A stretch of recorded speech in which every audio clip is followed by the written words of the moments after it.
Hola a todos y a todas, bienvenidos a un nuevo capítulo de Tertuliando Experiencias Sopitas. Mi nombre es Gabriela Vázquez Molano y soy la conductora de este magnífico programa. Hoy tenemos un invitado especial y espectacular que por medio de sus experiencias ha aportado significativamente a la cultura del país. Él es Milton Abdala Fajardo. Bienvenido, profe, y muchas gracias por aceptar esta invitación. Buenos días, gracias a ti, Gabriela, y a todos tu equipo y a toda la gente que te acompaña en Garzón. Muchas gracias y por supuesto les voy a contar un poco de lo que es el profe Milton para contextualizarlos y poder avanzar en la entrevista. Bueno, Milton es licenciado en Educación Artística con énfasis en artes escénicas, es docente y director teatral, productor escénico, narrador oral y gestor cultural, con conocimientos en diseño de políticas públicas en materia cultural, gestión, promoción y formulación de proyectos culturales y experiencias en procesos pedagógicos alternativos para educación no formal con población diversa. Esto es un poco de lo que es realmente el profe Milton. Y además, pues también ha sido fundador de procesos culturales que pues personalmente presencié un proceso al estar unos meses en Soacha cuando fui a un taller de danza urbana. El profe tenía un hostal para artistas, se llamaba Casa TS Producciones y pues viví un poco de lo que él ha hecho por los jóvenes de Soacha. Entonces va a ser increíble esta entrevista porque vamos a aprender un montón. Profe, ¿de dónde eres? Cuéntanos un poco de ti.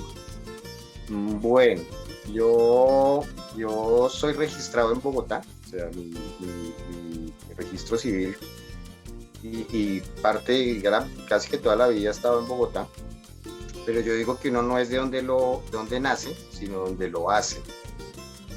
Entonces yo soy de un pueblo de Cundinamarca, de donde son mis padres, que son de Tiquipile, Cundinamarca. Bueno, ya con el tiempo logramos hacer ese cambio y entonces ya aparezco en mi cédula de ciudadanía como nativo de Quipile, Cundinamarca. Uy, qué chévere, yo la verdad no había escuchado ese. Ese es un municipio, pero debe ser pequeño, ¿cierto? Yo la verdad no lo había escuchado, profe. Sí, es un pueblo pequeño, queda vía, para los que conocen Bogotá, saliendo por la vía Paca hacia Villeta. Antes de llegar a un pueblo que se llama Albán, hay una entrada hacia unos corregimientos por el costado izquierdo y paso por unos corregimientos, unos pueblos, perdón, se llama Corraleja, Reventones, está cerca de Anolaima para los que conocen el lugar. Y por esa misma ruta, esa era la antigua ruta para llegar a San Juan de Río Seco y a Cambao, para entrar a la parte de la herida, pasando el río Magdalena.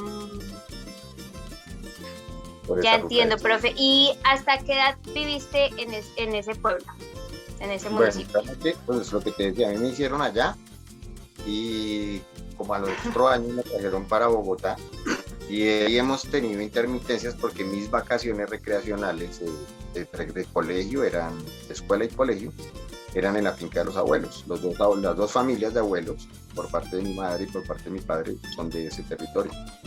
Entonces siempre mis vacaciones fueron allá. Apenas terminábamos el ciclo escolar, donde los abuelos. ¿Y qué prefieres, campo o ciudad?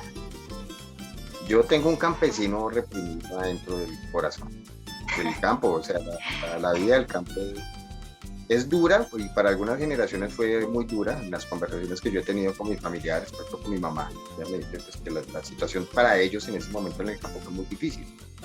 Entonces el tema del acceso, el tema de las ventas de los cultivos, o sea, generar industria, agroindustria en el campo siempre ha sido muy difícil, lastimosamente en nuestro país, y en ese tiempo más.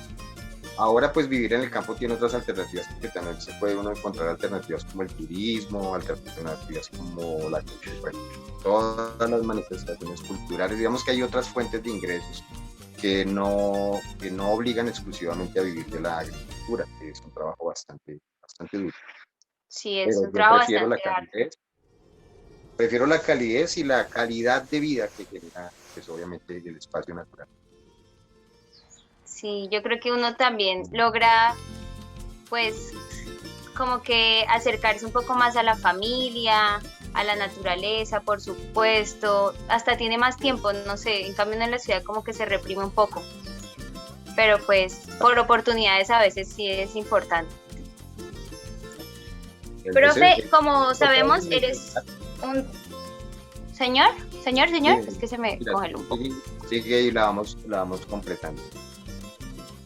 Bueno, profe, ¿qué te motivó y por qué trabajas por la cultura del país?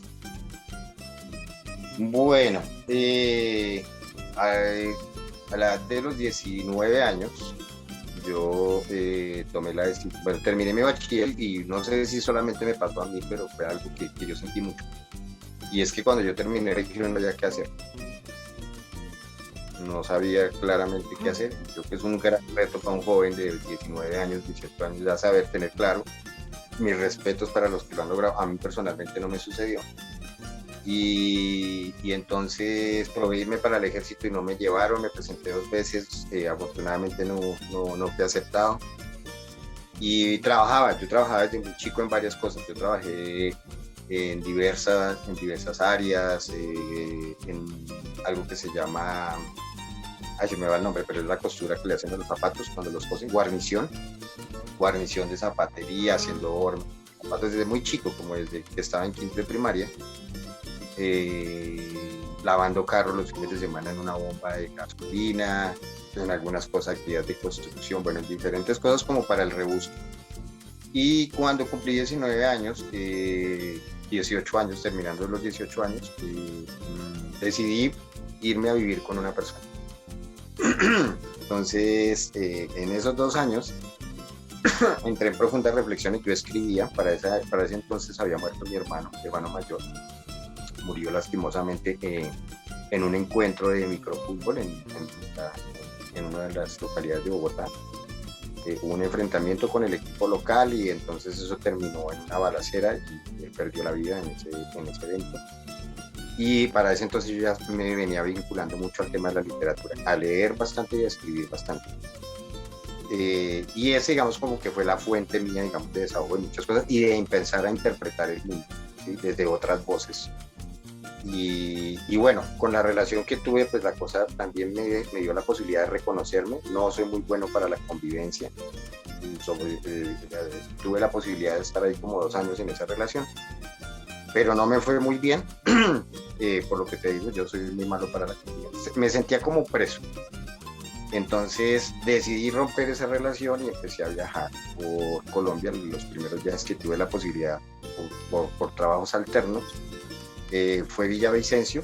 Estuve en Villavicencio una temporada de 2 meses. Allá tuve la oportunidad, por curiosidad y por casualidad, de narrar mi primera historia, de contar mi primer cuento en el Parque de la Hacha de Villavicencio. Esto fue en el año 97. Y con ese cuento empezamos a andar con otro compañero que era un vendedor de camisetas ambulante, un paisa. Al hombre le pareció que yo hacía muy bien el ejercicio y que pues él vio ahí la posibilidad de ayudar a comercializar sus productos.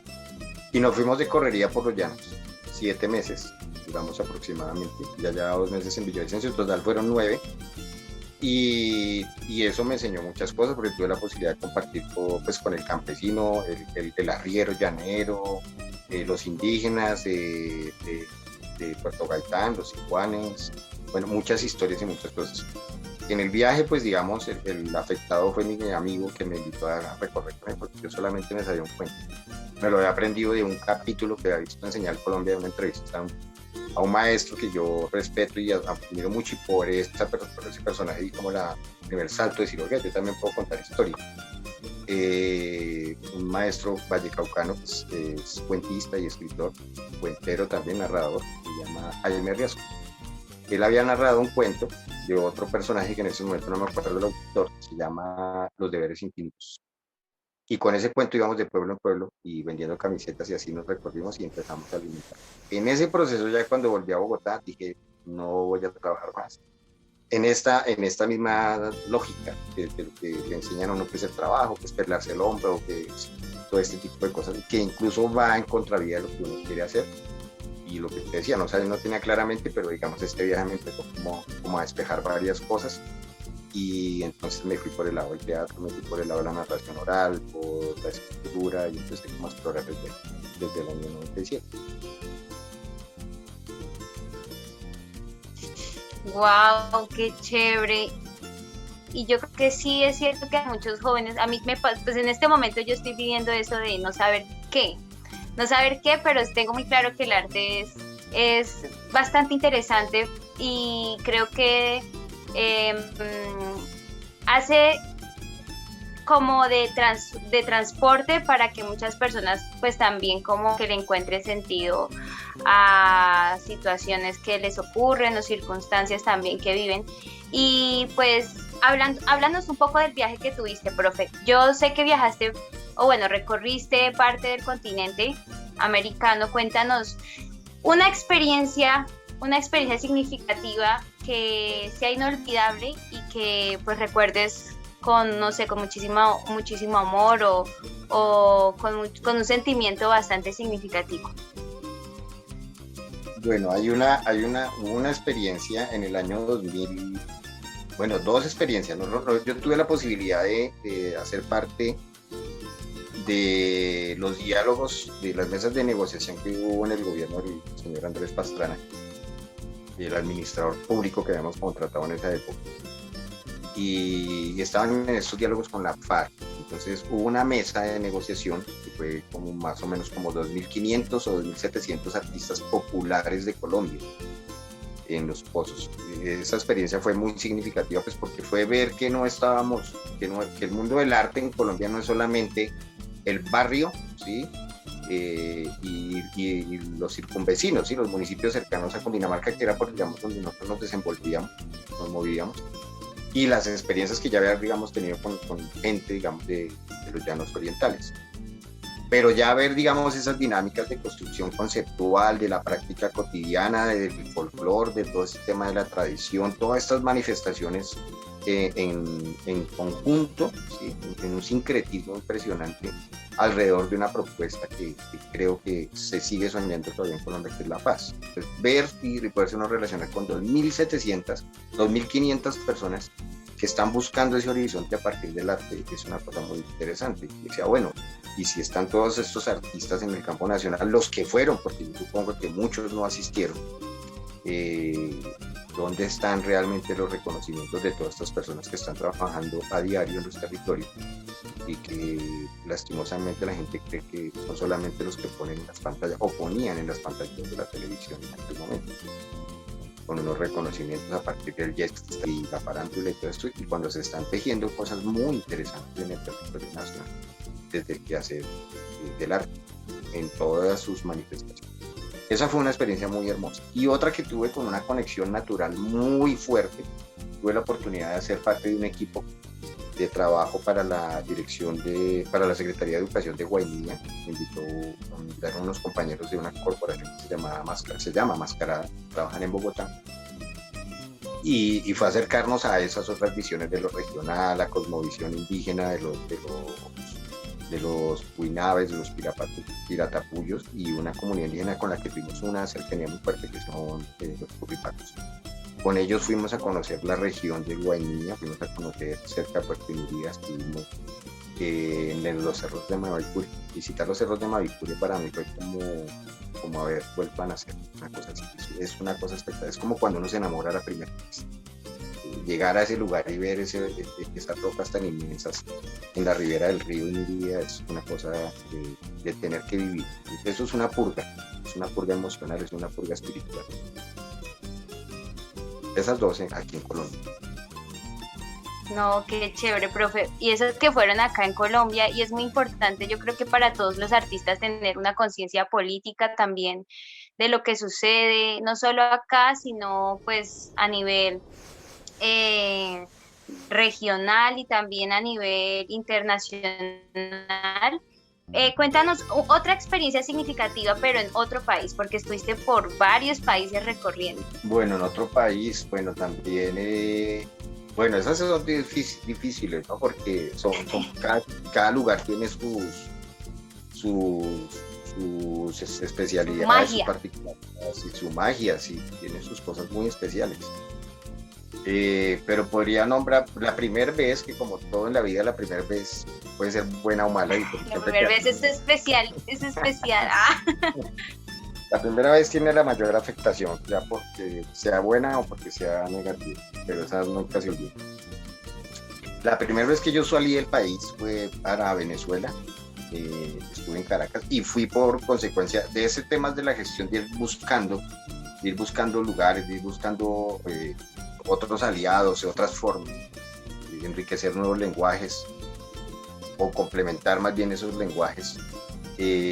A mí me salió una posibilidad laboral en Caracas y me fui, pero a hacer otra cosa. Nos fuimos con un rapero bogotano que hoy ya está en España, le mandé un saludo a Alejandro en Madrid. Nos fuimos, y eso fue en el 2007, si no estoy mal, a hacer ese trabajo, porque no tiene nada que ver con lo que estábamos buscando, pero pues que en la práctica de los años anteriores sí lo hacíamos. Yo trabajo en construcción, teníamos que hacer varias cosas allá, unas remodelaciones. Pero por el ladito fuimos buscando. Entonces allá nos conocimos con una narradora, cantadora venezolana que es una hermosura, se llama Yoya. Un abrazo para ella, Yoya Toro. Con ella tuvimos la posibilidad de compartir escenario en una de las casas de la cultura allá en Caracas, en Baruta.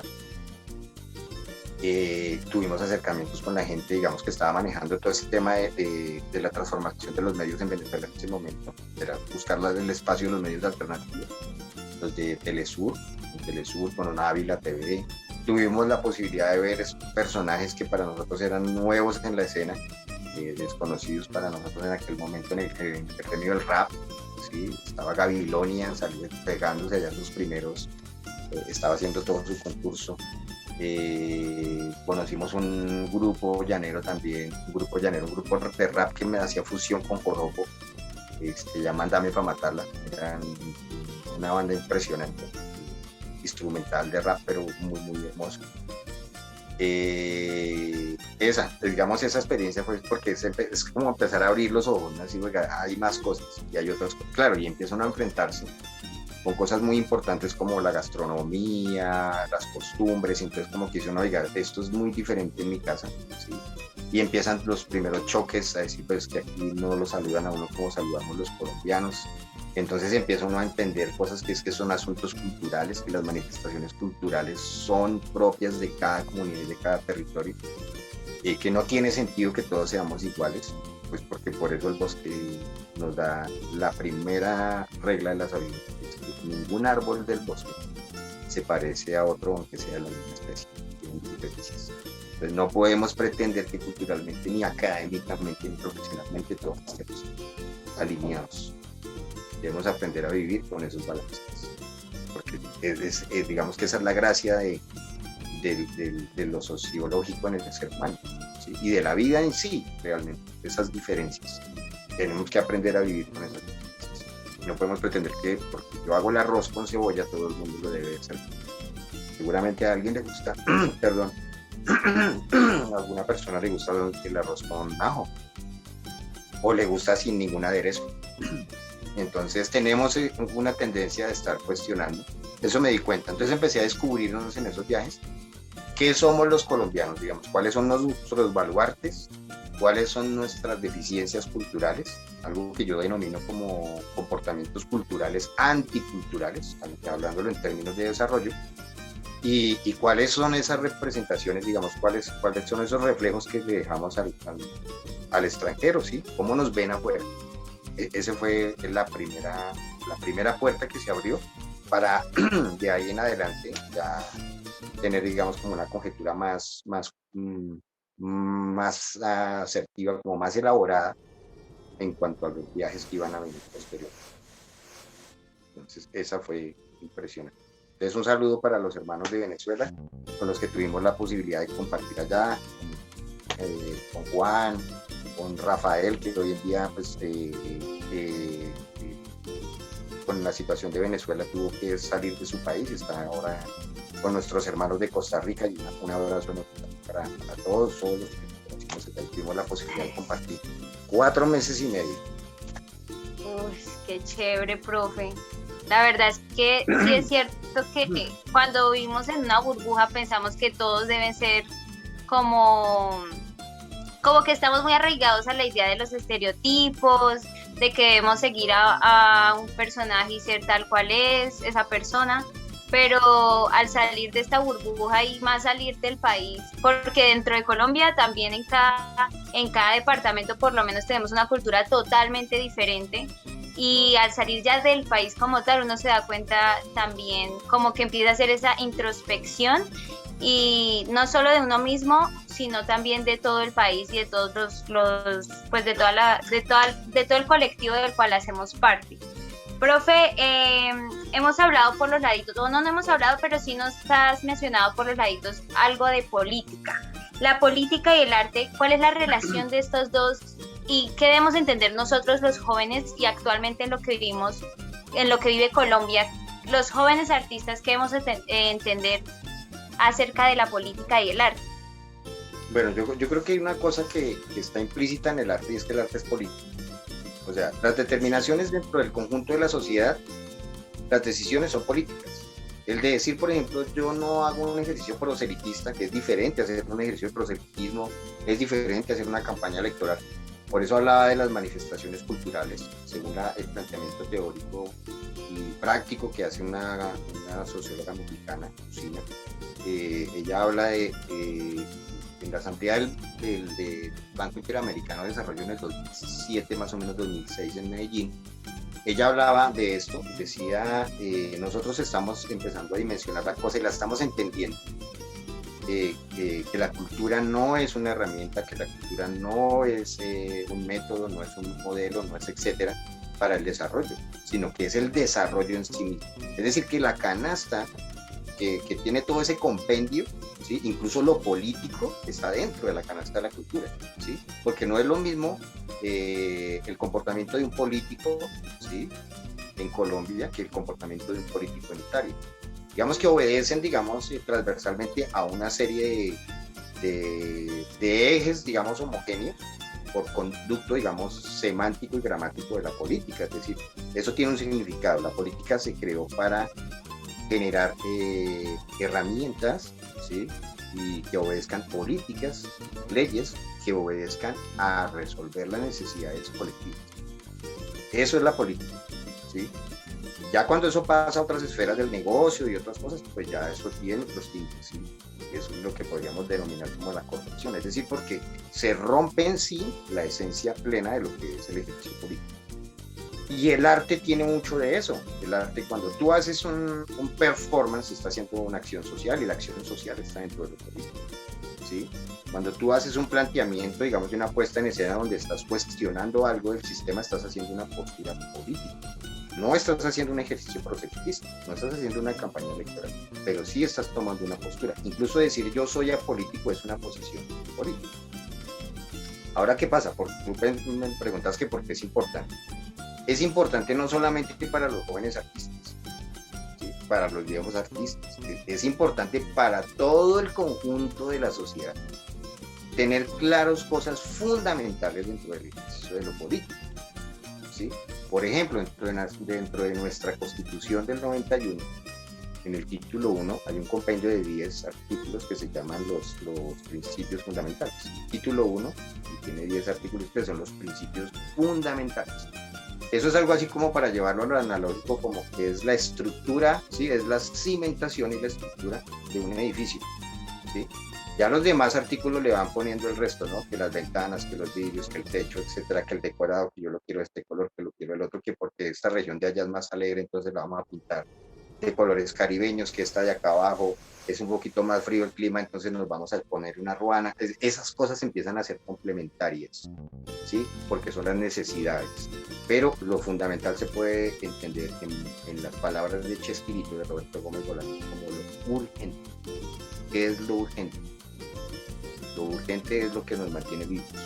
El agua, el sol, la tierra, el aire, ¿sí? Es decir, necesitamos dormir bien, necesitamos respirar bien, de ahí en adelante se empiezan a construir otras necesidades. Él lo mencionaba en esa relación porque una vez le preguntaba un personaje colombiano de la narración de la cuentería, en el stand-up comedy que llama Andrés López, le hacía esa pregunta: maestro, ¿para usted qué es el humor? Y le decía: para mí el humor es una necesidad, porque puedo vivir sin eso, pero sin lo otro que es fundamental, que es urgente, no puedo vivir. Entonces en la política también hay unos ejercicios de lo fundamental. Esas cosas debemos tenerlas bien claras. Yo resumo eso para quitarse uno los juicios, esas escalas de juicios que tenemos. Nosotros tenemos juicios sociales, tenemos juicios morales, ¿sí? Dependiendo de nuestras concepciones religiosas, filosóficas, etcétera. Digamos que hay un campo de la moral y hay un juicio social también dentro del comportamiento del ciudadano, que no es condenable, ¿sí? Que no es condenable en términos jurídicos, ¿sí? Pues, digamos, alguien hasta el momento bota la basura en la calle y uno pues le hace el reclamo, o la sociedad, digamos, como que le hace cierto rechazo, pero eso todavía no hace parte de lo jurídico. En lo jurídico es donde ya tenemos que empezar a resolvernos como sociedad, ¿sí? En el campo jurídico. ¿Por qué menciono esto? Porque en nuestro conjunto de normas está determinado la solidez de nuestra sociedad. Yo eso lo canalizo de la siguiente manera. Para mí no hay estratificaciones, para mí no hay bendiciones de porque yo llegué primero o porque yo creo en esto, no. Para mí, en el punto de la sociedad se debe resumir a que somos socios, como su palabra bien lo define. Sociedad. No es un término sociológico, de lo que pensaban o nos hicieron creer a los abuelos que hablaban de las altas sociedades. No, eso es un término económico, desde mi concepción y desde mi percepción y desde la definición también. Es un término económico, somos socios. ¿Qué nos hace socios? Que somos dueños de una empresa nacional. ¿Y por qué además somos socios potenciales? Porque hacemos una inversión, que es lo que llamamos impuestos, ¿sí? Pero los impuestos se hacen es porque nadie voluntariamente dice: ay, me gané 200.000 millones en este año, entonces yo voy a invertir aquí 100 millones voluntariamente para que arreglen el parque, o para que arreglen la biblioteca, o para que arreglen un colegio, para que pavimenten una calle. Como no son voluntarios, por eso hay que imponerlos. Ojo, hay una diferencia entre el impuesto y el tributo. Son cosas diferentes. El impuesto realmente traduce es inversión. Y si tú haces una inversión, pues debes estar pendiente de lo que te corresponde, ¿sí? De tu inversión. Porque si no estás pendiente de tu inversión, pues los demás socios de esa Junta Nacional van a sacar provecho de eso. Por eso es importante lo político, porque es cuidar los intereses tuyos, que son la inversión tuya para tu bienestar en el presente y para el futuro de tu vida. Esto es esa forma de entender bien lo político desde lo que realmente es, ¿no? Porque muchas personas pues lo relacionan es con la politiquería, con la temporada de tamales gratis y de tejas de zinc, pero lo que realmente se nos viene a la mente cuando entendemos la política y que es nuestro trabajo estar pendiente, o no, más bien reclamar lo que por derecho y por inversiones de nosotros, ya empezamos a entender y empezamos también a trabajar, yo creo que más en colectivo. ¿Tú cómo ves lo que está pasando actualmente en el país, profe? ¿Cómo puedes explicar desde tu perspectiva qué es lo que pasa y cómo, o sea, una solución desde lo cultural para ello? Pues, ¿qué es lo que sucede? Tiene que ver con lo que veníamos hablando. Este es el resultado de no tener clara la película, ¿sí? Eso es como una relación sentimental. Tú sabes que la cosa no está funcionando del todo bien, pero por un interés particular que tú tienes, tú decides quedarte ahí, ¿sí? Y de eso haces una conjetura general. Dices, entonces yo, bueno, me aguanto el resto porque tengo esto particularmente, ¿sí? Porque, no sé, de pronto hay el tema económico, entonces hace que una persona se quede en una relación tortuosa porque pues desde ahí resuelve lo económico, ¿sí? Pero no tiene claramente, digamos, ese panorama, digamos, bien sujeto, bien entendido, es decir, es que es mi tranquilidad, eso que es más importante, mi tranquilidad, incluso la tranquilidad del otro, porque puede de plano también que yo le esté generando una intranquilidad, porque no tenemos clara la película, es decir, no tenemos claro lo fundamental. Y aquí viene, digamos, en el término de lo fundamental, claro, nosotros tenemos unos principios constitucionales que son esas normas, son esas reglas de juego, ¿sí? Como en el parque, yo siempre coloco este ejemplo cuando yo doy charlas de este tipo y hago ejercicios, digamos, de preparación de teatro político con los actores. Digo, ¿saben jugar parqués? Un parqués que es, digamos, se volvió, digamos, uno de los juegos representativos en nuestro país. Y entonces, si yo te digo a ti, Gabriela, lo siguiente: Gabriela, vamos a jugar parqués, ¿listo? Pero tú vas a jugar con 4 fichas, ¿sí? Yo voy a jugar con 2. Tú vas a lanzar con 2 dados, yo voy a lanzar con 4. ¿Tú qué me dices a eso? Pues que así no se juega. Todos deben tener 4 fichas y 2 dados. ¿Eso qué quiere decir? Que tú tienes conocimiento de la norma, conoces la regla, ¿sí? Y entonces no te vas a dejar hacer un embuste de este sentido, no vas a dejar agredir la situación legal del juego. Si lo vemos en esos términos, pues si nosotros conocemos las reglas de juego de ser ciudadano, ¿sí? De ser dueño, es que esa es una cosa súper importante, de ser dueño del país. Es que aquí no se trata de que el dueño es el que tiene 1.000 millones y el que tiene un salario mínimo no es dueño, no. Porque en términos democráticos, ¿sí? En términos de nuestra legislación, el voto del que tiene 1.000 millones vale lo mismo electoralmente que vale el mío. ¿Por qué? Porque lo que estamos es contratando una serie de administradores, ¿sí? Que en buen privilegio van a tener que liderar todo un pueblo, liderar toda una nación. Eso es un privilegio, y para eso se requiere audacia, inteligencia, sabiduría, transparencia, espiritualidad, bueno, un montón de características, y obviamente que cumplan con el perfil adecuado de lo que se les está contratando. Es decir, si yo requiero un administrador público, ¿sí? Pues esa persona debe tener un causal en esa función, ¿sí?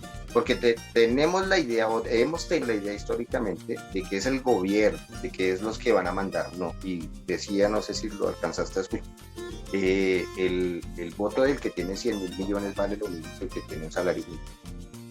Porque por constitución los dos somos dueños del territorio ante la ley, ¿sí? Así está determinado, ¿cierto? ¿Qué quiere decir eso? Que él tenga más capital, pues obviamente tiene su derecho a tenerlo porque lo ha trabajado, porque se lo encontró, etcétera, ¿sí? Y por sus habilidades. Pero ese capital no puede ser construido sobre la base de la explotación de los demás socios. Ojo, aquí ya no voy a hablar yo ni del pueblo, ni del ciudadano del común, ni del ciudadano a pie, no, aquí todos somos socios. Que a usted no le gusten sus socios, mi hermano, entonces hay que trabajar porque todos vayamos subiendo en esa escala y hagamos una más armoniosa, más equilibrada, más equitativa, ¿sí? Pero ese asunto peyorativo de que yo soy más de arriba, ahí se acaba. Por eso tenemos que verlo técnicamente como se debe. Lo político es un tecnicismo, lo económico también es una conjunción de la elaboración técnica, y hay que entenderlo técnicamente, como un partido de fútbol, ¿sí? El delantero es el delantero, el arquero es el arquero, y cumplen una función dentro de la individualidad del ejercicio, pero en lo colectivo son un equipo.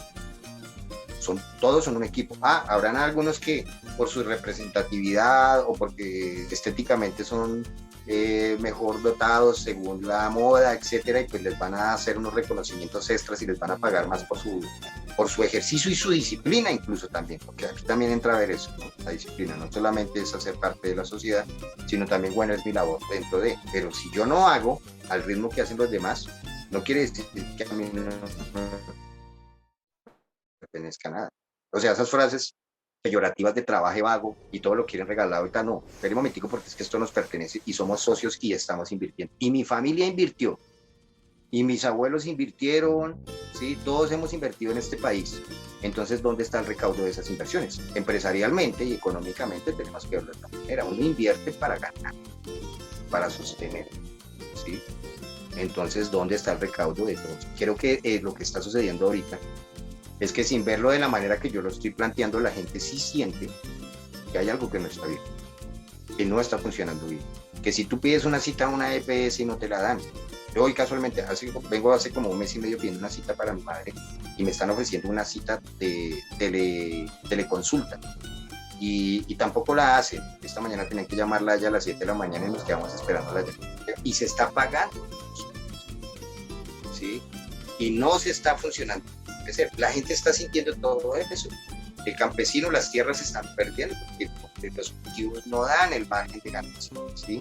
El trámite y la intermediación, en algunos casos, no en todos, pero en muchos casos sí, el dinero se queda en esas intermediaciones y el campesino le paga supremamente mal, ¿sí? Y al ciudadano que está, por ejemplo, en las urbes como Bogotá, a muchos de esos no les queda, digamos, esa buena calidad del producto que sale de los campos, de lo poco que se cultiva allá en Colombia. Ya no está acá, el café, por ejemplo, ¿sí? Ese café selecto del que hablamos se va para otros países. Nosotros nos quedamos consumiendo con el acerrín, porque nuestro sueldo, de muchos de nuestros colombianos, no da para comprar una libra de café, vale 80.000 pesos, entre 80 y 90.000 pesos tipo exportación. ¿Qué familia colombiana en su generalidad lo puede comprar? Hablemos de la generalidad del colombiano. Entonces, ese tipo de cosas la gente los está sintiendo. ¿Sí? Y creo que es el recaudo de unos malestares que se han dejado construir por temores, por desconocimientos, por intereses particulares, por muchas cosas dentro de nuestras manifestaciones culturales. Y hoy los jóvenes, en su gran mayoría, dijeron, esperen, ¿sí? Yo no tengo el conocimiento pleno tal vez, no tengo la experiencia que tienen mis abuelos ni mis padres, pero mi sentido común sí me dice que algo no está funcionando. Y estamos en esa búsqueda. Pero algunos sí, claro, que han pasado, algunos por las universidades, ¿sí? Por experiencias, digamos, de otras prácticas también que le permiten leer el país, que les permite, el Internet, por ejemplo, permite leer el país.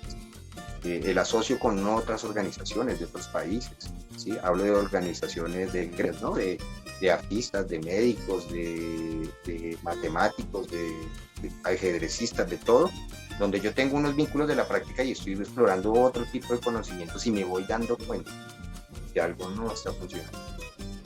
Y eso es lo que está sucediendo. Eso es como una purga, ¿sí?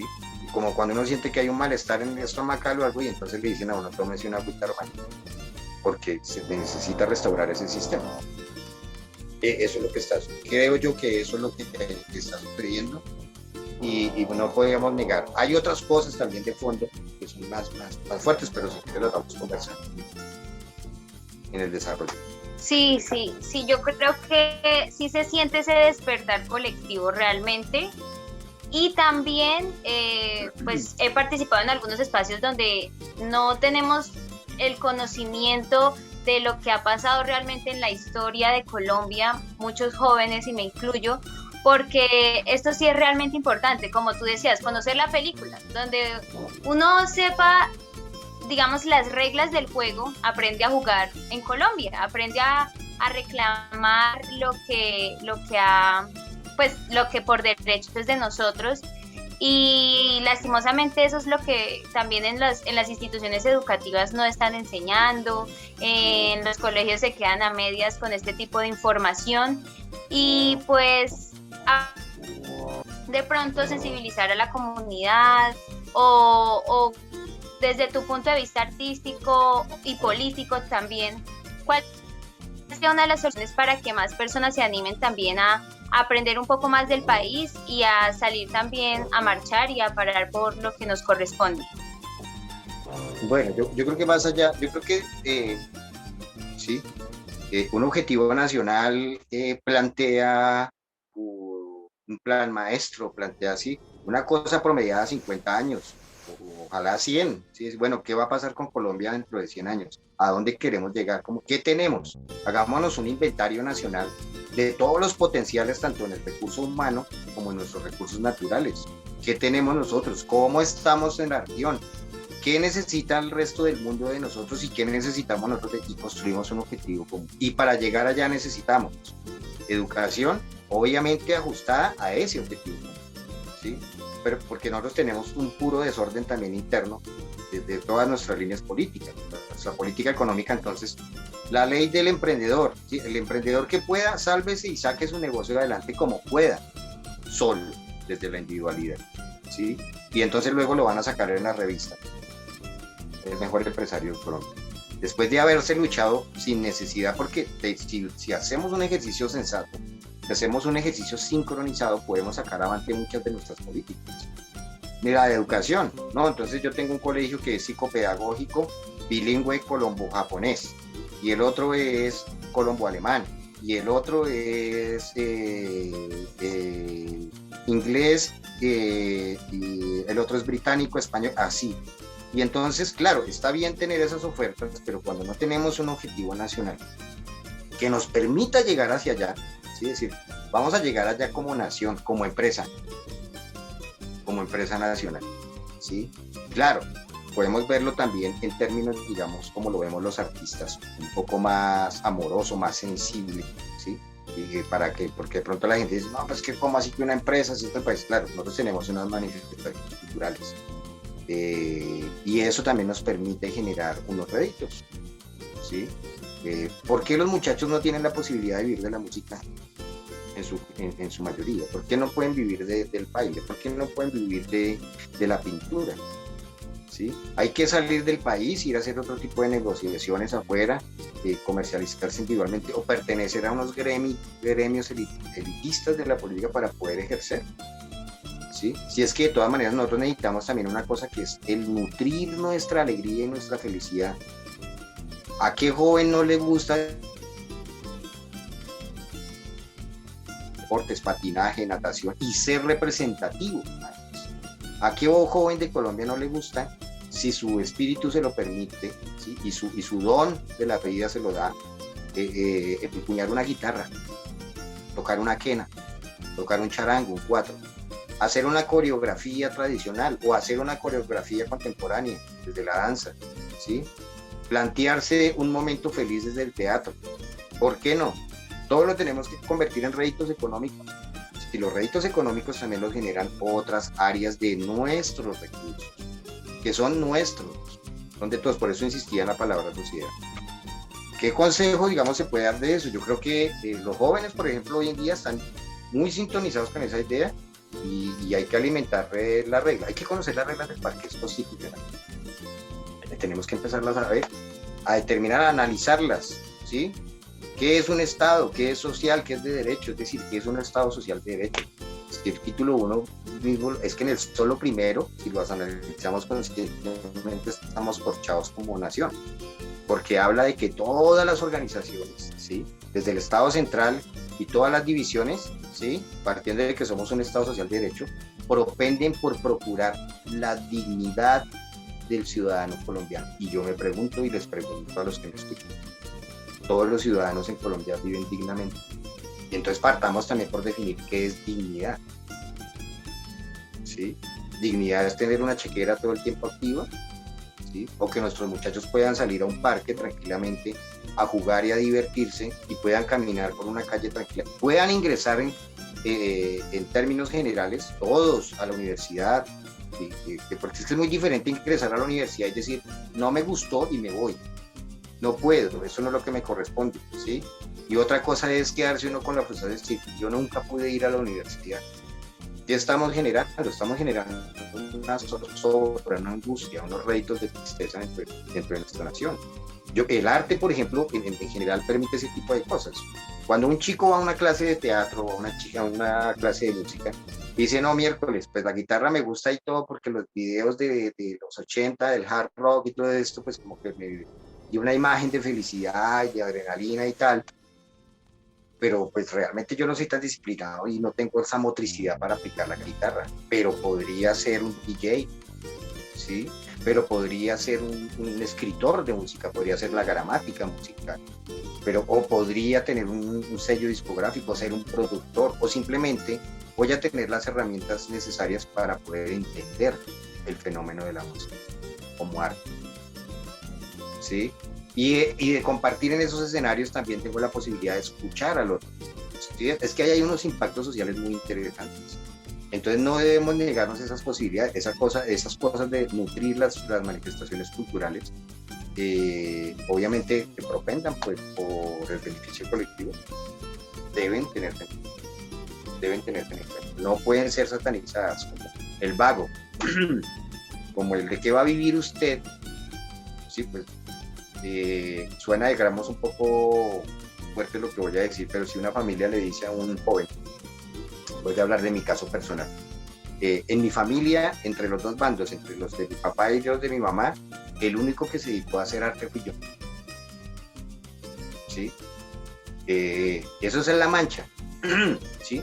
Pero si uno lo ve desde la estética del arte visual, no es La Mancha, esa es la pincelada que le dio un poco de brillo a ese cuadro tan nefasto de vivir en medio del egoísmo, de vivir mirando a ver dónde lo contratan a uno medianamente, y cada 3 meses sufriendo por un contrato. Es decir, tampoco es que del otro lado la cosa sea tan maravillosa, ¿sí?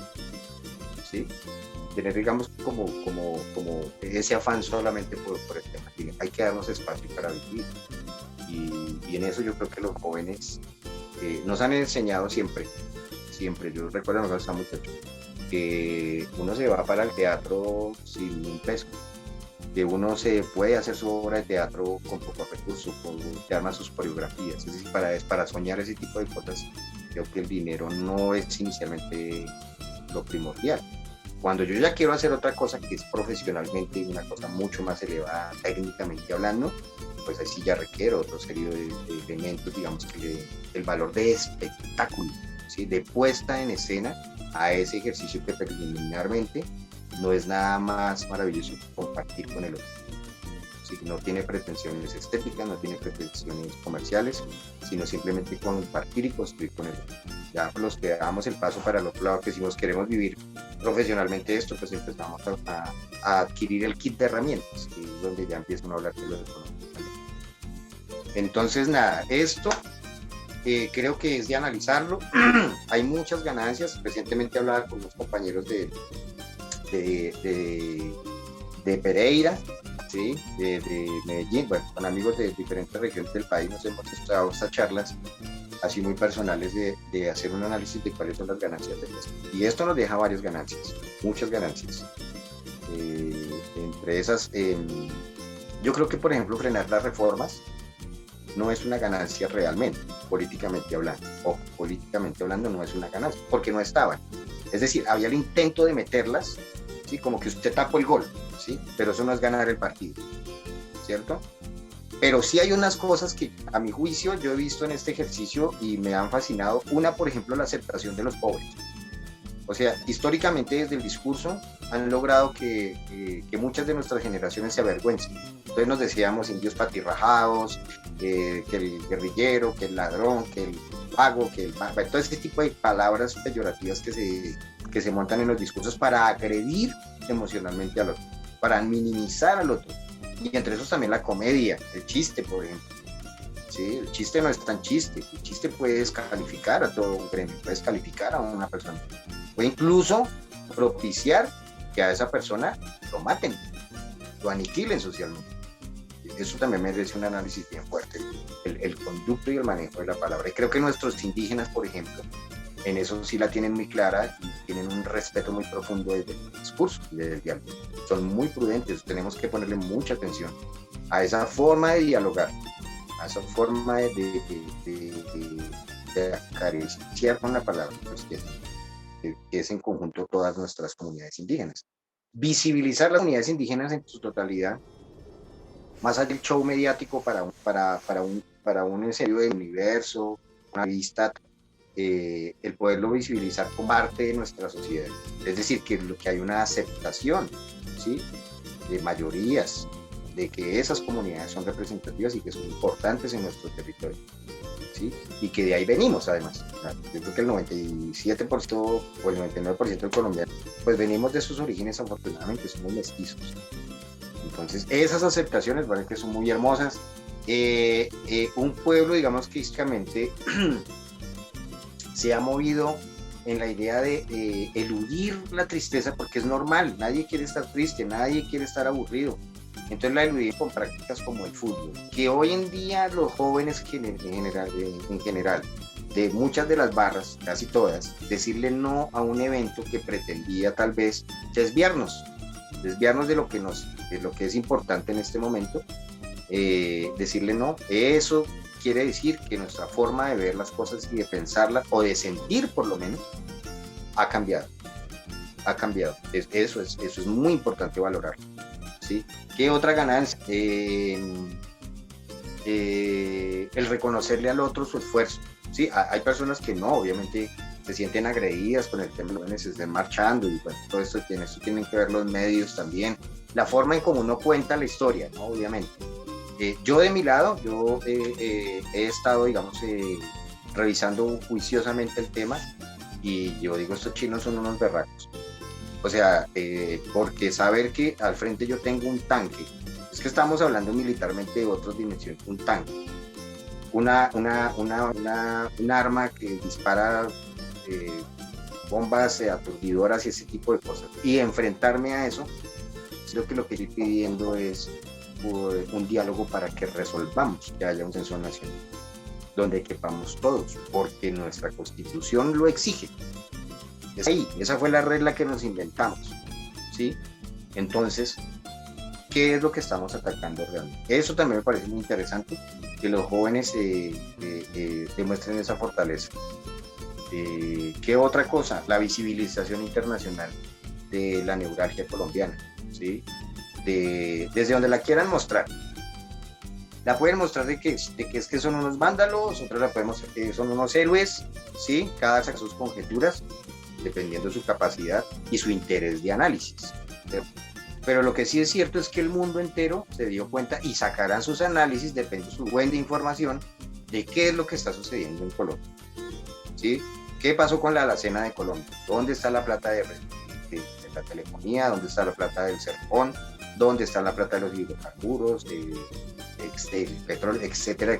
La gente irá sumando esas vainas y dice, bueno, ¿qué es lo que está sucediendo en Colombia? Entonces, el romper esa hegemonía que tenían unas líneas de información, que como que esta es la noticia, es como cuando una pareja de amigos pelean, ¿sí? Y entonces yo soy solo amigo del tipo y él me cuenta la versión de él. Tal vez si yo me quedo solo con la versión de él, termino odiando a la chica. Pero si yo escucho a la chica también, puedo sacar conclusiones un poco más analíticas del tema, más analíticas. Hay que escuchar esas dos versiones, ¿sí? Porque obviamente estamos en un juego de intereses. Hay siempre juegos de intereses. Y eso es lo que nos va a permitir hacer una valoración de por dónde es que vamos a tomar esta nueva ruta. Porque en este momento se está reclamando que se haga una nueva ruta, pero no se tiene clara, hay que construirlo. Porque esto no es un manual, esto nadie lo ha vivido en el mundo, lo estamos viviendo nosotros. Entonces, sí, esas cositas son muy interesantes de lo que creo yo que da como ganancia de este tipo de cosas. El reconocernos en nosotros mismos, pero sobre todo esa valoración de la identidad. Yo creo que ya cuando alguien dice, no me importa que usted me diga que yo soy una mea, no me importa que usted me diga que yo soy sí, soy un vándalo. Es decir, aceptarse y romper esos intentos de la aporofobia, ¿sí? Es esa fobia a los pobres, que creo que es uno de los problemas que corrompen y que nos tienen fregados como sociedad, no solamente en Colombia, sino en Latinoamérica. Yo creo que también mundial, ¿sí? Pasa mucho, la fobia por los pobres. Entonces, que el pobre se acepte como un potencial, me parece que es un camino muy, muy, muy, es un paso muy bien dado, un buen logro. Claro, y es que dar pasos en medio de tantos estigmas, de tantos estereotipos, de tantos obvios que hay en el país, porque pues no solo en el país, sino que en Latinoamérica por lo general como que se estigmatiza muchísimo a los reales fundadores de nuestras tierras, y no solo a ellos, sino a los que actualmente añoran entrar, digamos, a una universidad, las personas que no tienen como esta posibilidad, pero sí la deberían tener, que son amigos, por lo menos míos amigos y amigas que no pueden entrar a universidades porque no tienen la manera de costear sus gastos, y al también escuchar otras personas, otros espacios y comunidades donde dicen, no, pues yo no marcho, yo produzco, o es que el que trabaja no necesita saber de nada de política, o todo este tipo de comentarios que al fin y al cabo solamente estigmatizan a las personas que realmente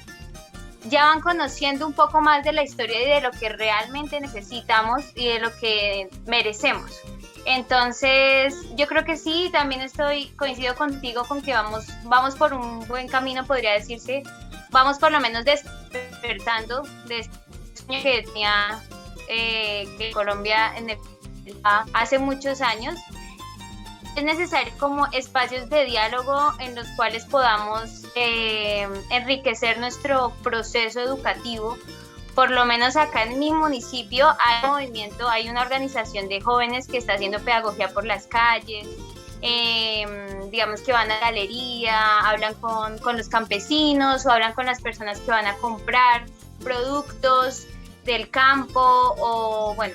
La idea de esto es como concientizar a las personas de lo que estamos viviendo, que es de vital importancia conocer cuáles son las reglas del juego y por supuesto que apoyemos a todas las comunidades que hacen parte de nuestro país, de nuestra empresa, así como lo decías tú.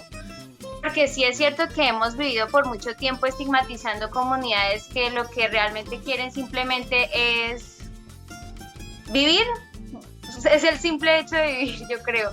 Pero bueno, profe, yo creo que con esta tertulia nos hemos dado cuenta, hemos aprendido un montón, yo aprendí un montón, yo siempre que hablo con el profe aprendo un montón, de hecho siempre tengo cuaderno y anoto, porque es de vital importancia aceptar que no nos las sabemos todas, es de vital importancia aceptar que todos los días se puede aprender y de todas las situaciones y encuentros se pueden aprender.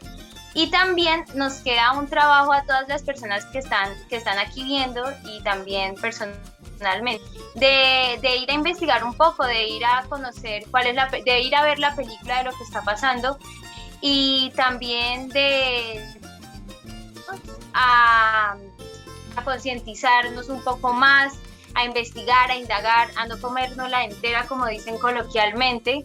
Y si llegamos a este punto, como el profe pues ha llegado, que tiene bastantes conocimientos y tiene una oratoria en la cual podemos entender bastante bien lo que está sucediendo en el país, sensibilizar a otras personas de lo que pasa es bastante interesante y bastante pues importante. Entonces, nada, profe, yo te agradezco un montón que hayas aceptado la invitación, que estés aquí. Bueno, Gaby, no, a ti muchas gracias también, a tu equipo de producción. Estamos haciendo un ejercicio con mi hijo en enero por el sur de Colombia y pasamos por ahí para ver el avance del río Magdalena. Ese fue un proyecto que estamos ahorita en producción, en postproducción. Estamos iniciando la postproducción de un cortometraje. Una experiencia de 25 días que tuvimos con él para ir a conocer el nacimiento y el progreso del río Magdalena. Entonces tuvimos que pasar por el Huila. Excelente, profe. Esperamos muy pronto esa producción para que todas las personas que están aquí conectadas o bueno, que ya vieron este capítulo de Tertulianos, apoyemos ese proceso en el cual el profe vivió en enero. ¿Cierto que fue en enero, profe, o fue en diciembre? En enero.